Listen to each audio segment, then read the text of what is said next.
Hey guys, my name is Monique Perales. I'm a senior at Harmony Science Academy, Houston High, and this is a Unit 4 FRQ review for AP Chemistry College Board assignment. So, for the first part of this FRQ, it stated that a student was given the task of titrating 20 milliliter sample of 0.10 molarity HCl aqueous with 0.10 molarity NaOH aqueous. The HCl was placed in a Erlenmeyer flask along with 2 drops of an appropriate acid base. Indicator. An equation for the reaction that occurs during the titration is given above. So our first question is, according to the equation for the reaction, if the number of moles of reactants is halved, how does this affect the number of moles of H2O liquid produced in the reaction? So for this question, what we first have to understand is the stoichiometry. The balanced chemical equation shows a 1 to 1 to 1 to 1 mole ratio. HCl aqueous plus NaOH aqueous into NaCl aqueous plus H2O liquid. This means that for every 1 mole of HCl reacted, 1 mole of NaOH is required and 1 mole of NaCl and 1 mole of H2O are produced.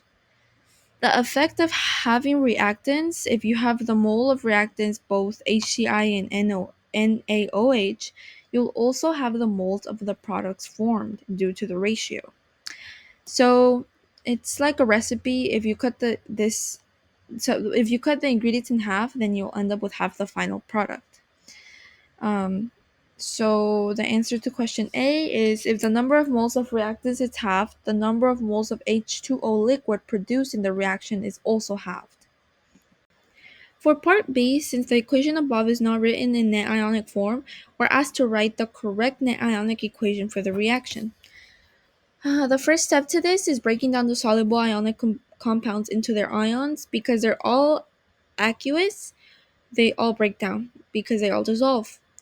So HCl turns into H plus Cl negative, NaOH turns into Na plus OH negative, and NiCl turns into Na plus Cl negative. To write the complete ionic equation, we have to cancel out our spectator ions. So those are ions that appear on both sides of the equation. In this case, Cl negative aqueous and Na plus aqueous are the spectator ions. They don't actually react, so we don't include them in the net ionic equation. Since we take these out, we're left with our net ionic equation of H plus aqueous plus OH negative aqueous into H2O liquid.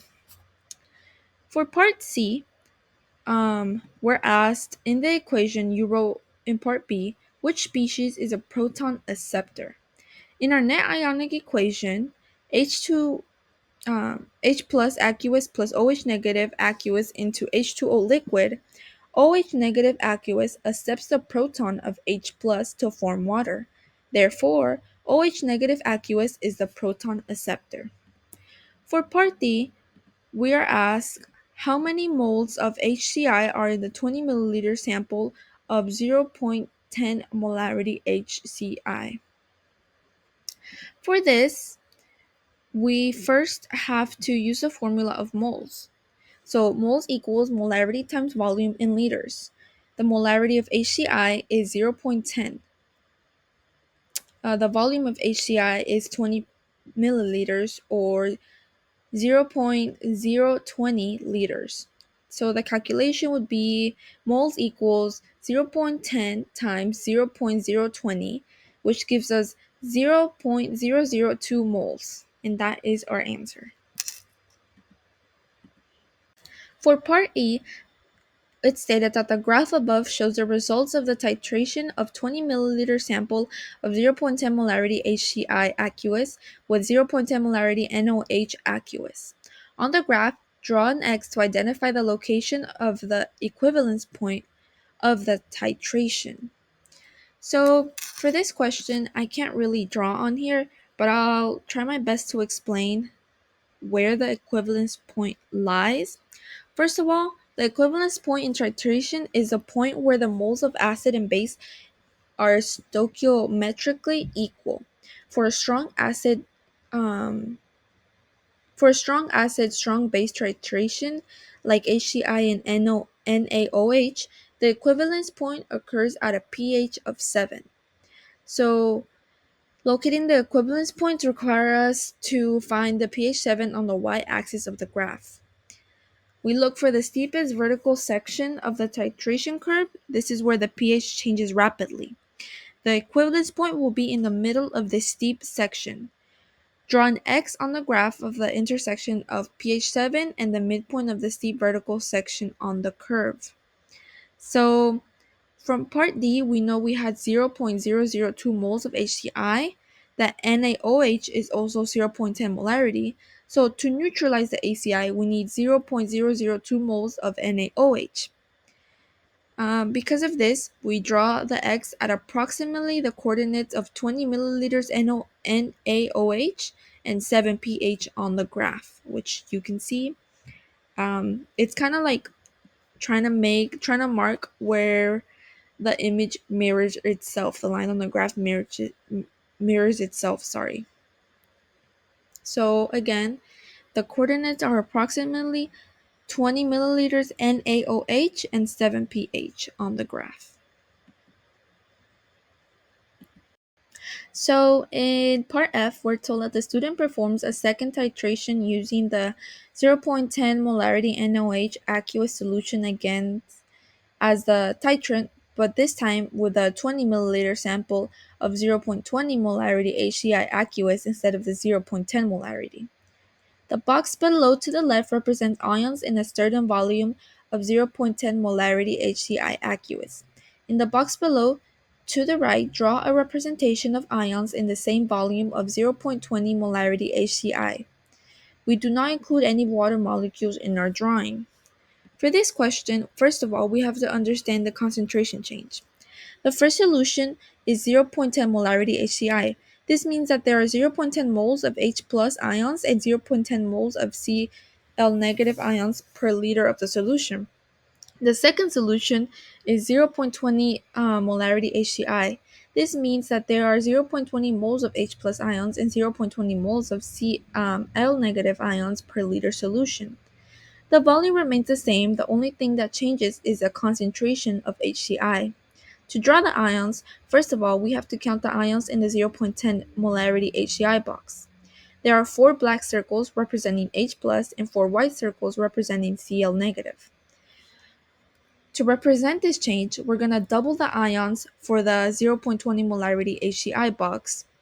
And basically, since the concentration has doubled, all you need to do is double the number of ions. So instead of 4 black circles, we'll draw 8 black circles representing H+, and instead of the 4 white circles for Cl, we'll draw 8 white circles representing the Cl negative in our new box.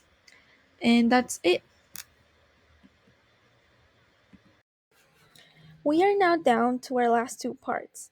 Part G is asking us to carefully draw a curve that shows the results of the second titration, in which the student titrates a 20 milliliter sample of 0.20 molarity HCI with 0.10 molarity NaOH.